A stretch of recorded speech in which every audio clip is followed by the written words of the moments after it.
So my brother and I landed in Sacramento last night, or yesterday afternoon, and swung by and picked up this 62 Skylark that we bought on eBay, sight unseen. And I mean, overall, it looks like it's in pretty decent shape. It's we had several rules for purchasing this, and one of them was the car had to be older than either one of us, as well as it had to be under $6,000. And so we definitely hit on both of those.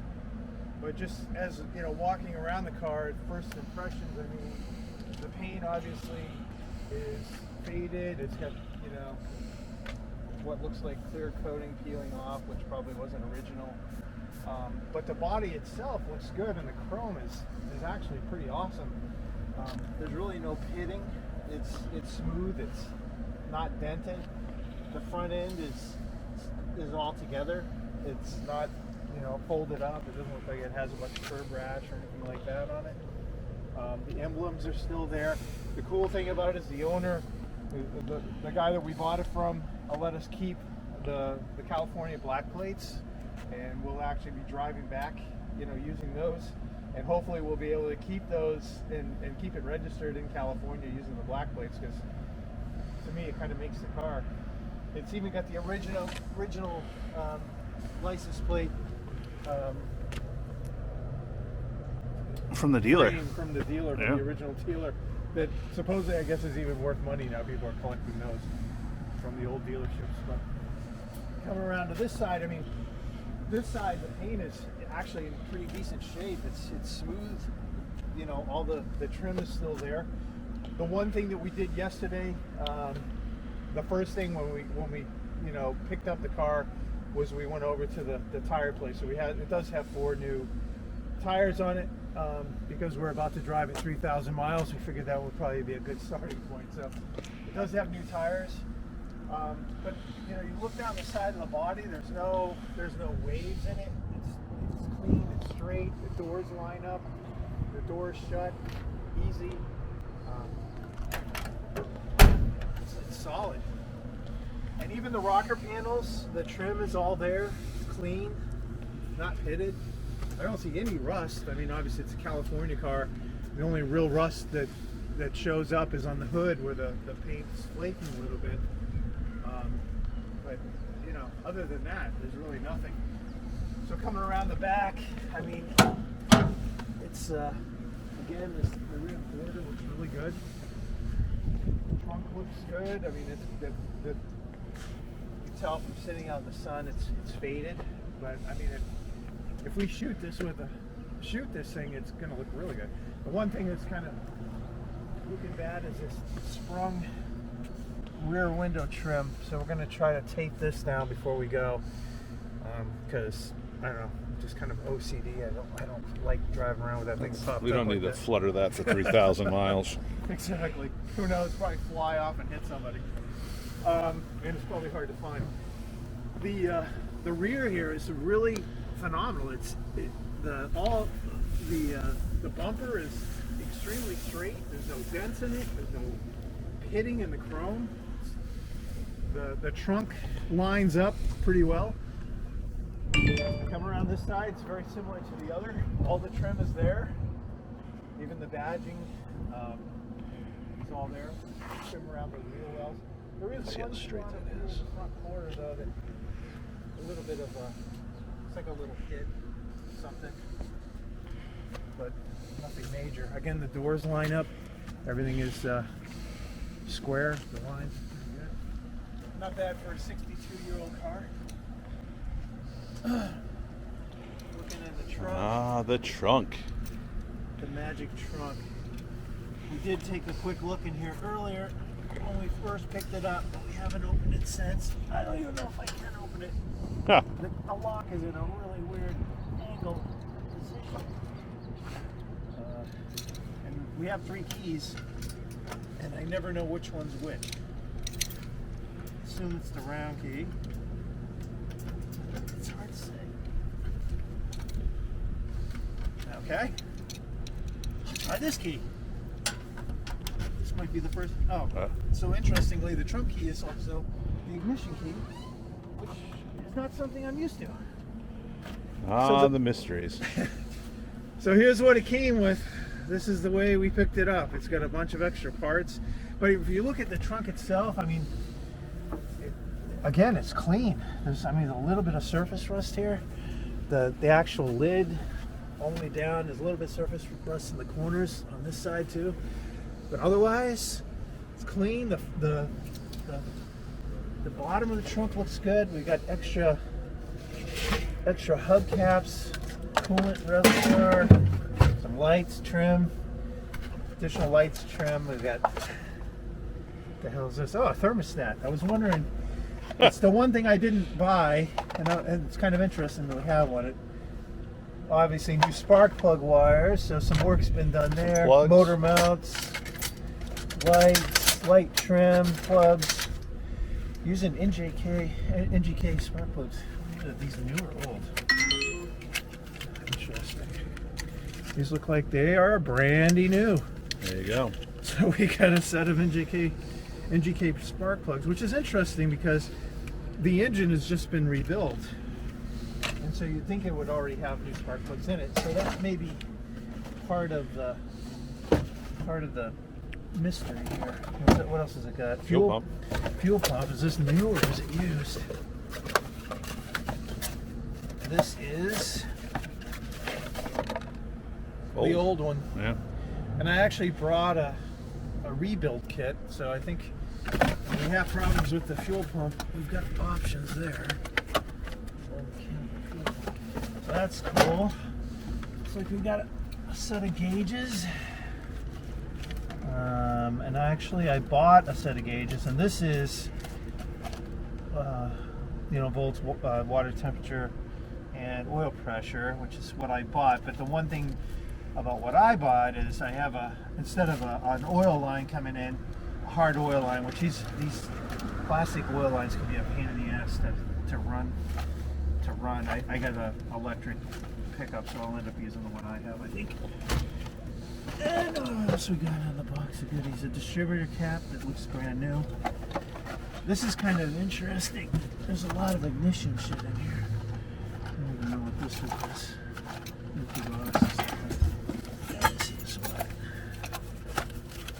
What the hell is this?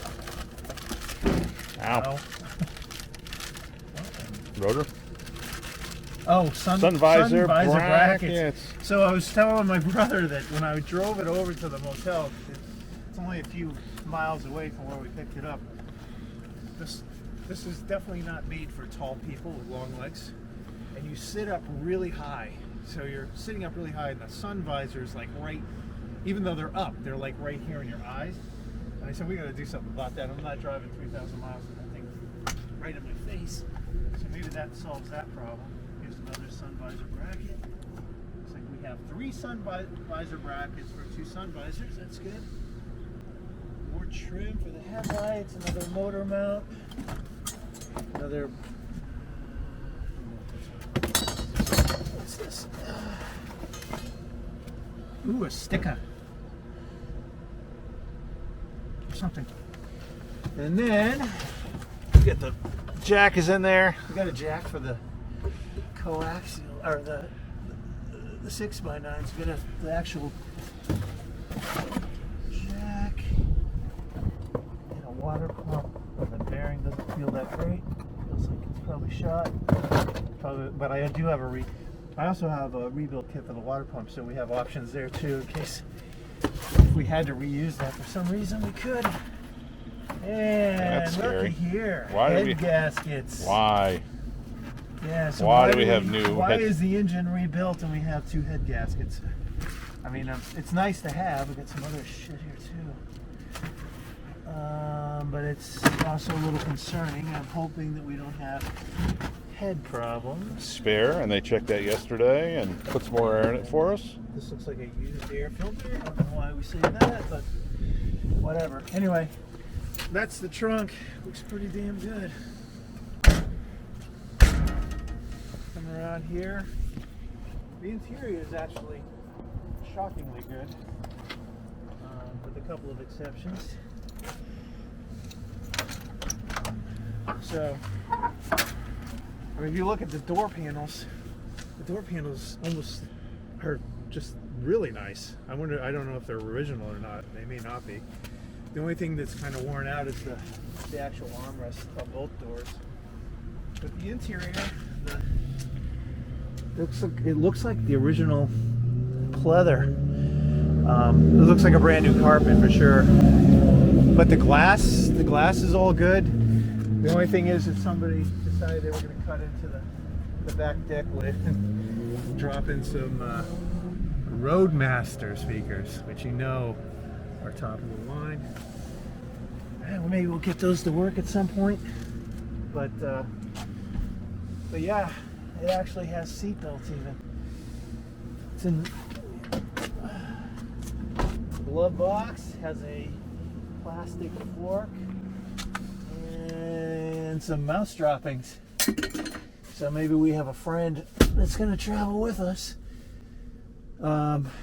It's got some kind of crappy aftermarket radio that I don't think it works. But yeah, overall the interior is good. If you look at back in the back driver's side corner though on the roof, you can see the headliner starting to separate, but some of the stitching came out and dropped down, so we're going to have to tape that up, because otherwise that's going to be flopping around while we're driving.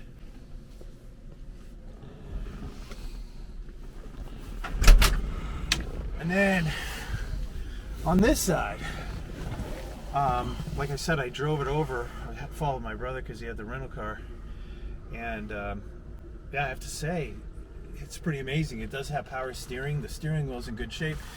The dash is cracked from sitting in the sun, but I mean, if you fix that, other than that, the dash has got a little bit of surface rust.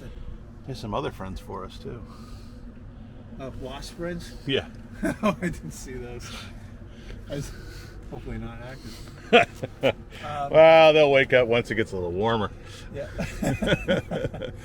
So, and the interesting thing is everything that so far seems to work. The lights work, the brake lights work, the wipers work. I haven't tried the heater yet. Over here, this is kind of an elaborate system. You got off. Hang on a second, let me come around.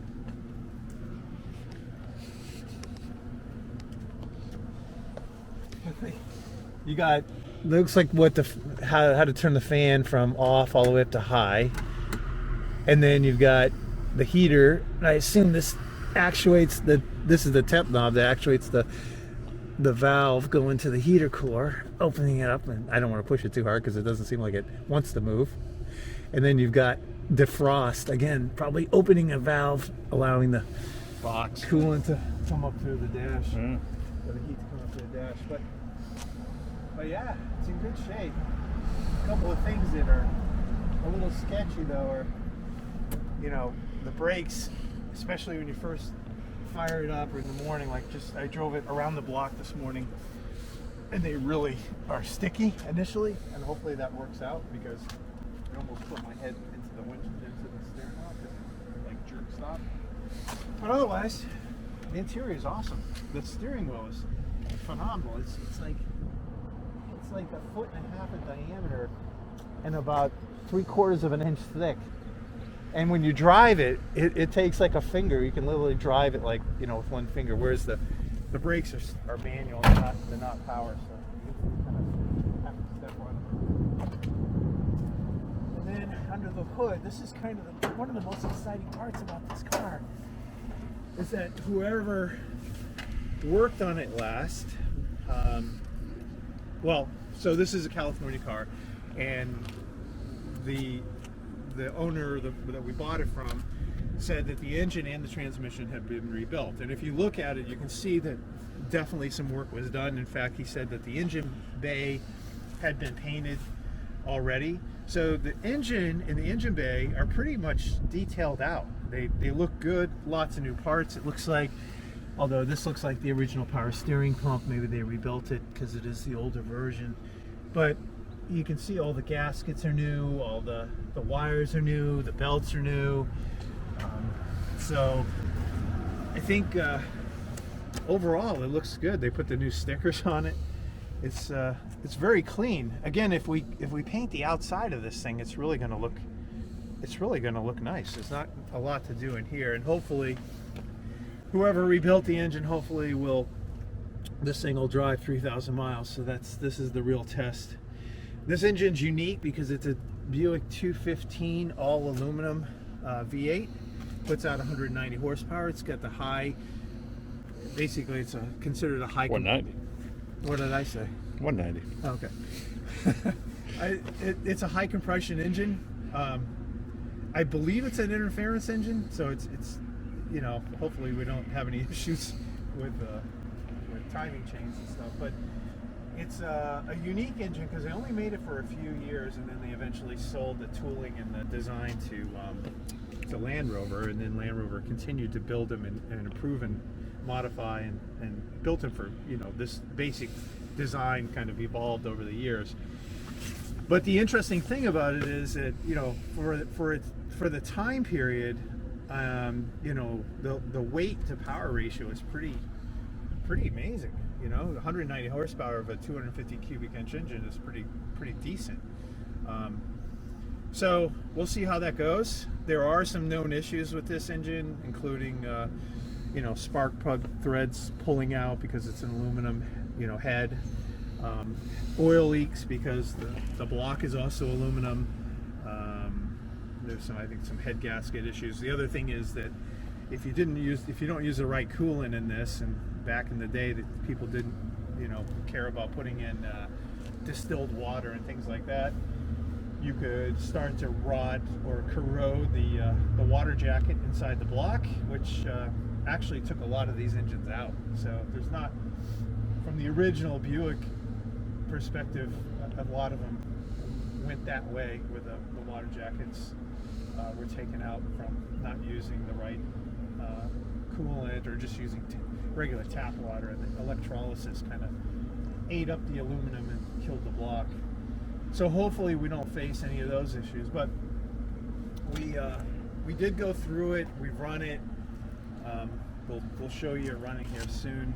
But we made a list of things because we are in Northern California, and it's a Saturday, and we're trying to make it back to Virginia or to Harper's Ferry, actually, before before Saturday next week. And that's kind of assuming that everything goes really well. If something goes wrong, that whole plan could What change. could go wrong? What could possibly go wrong? Yeah, what could possibly go wrong? You're right.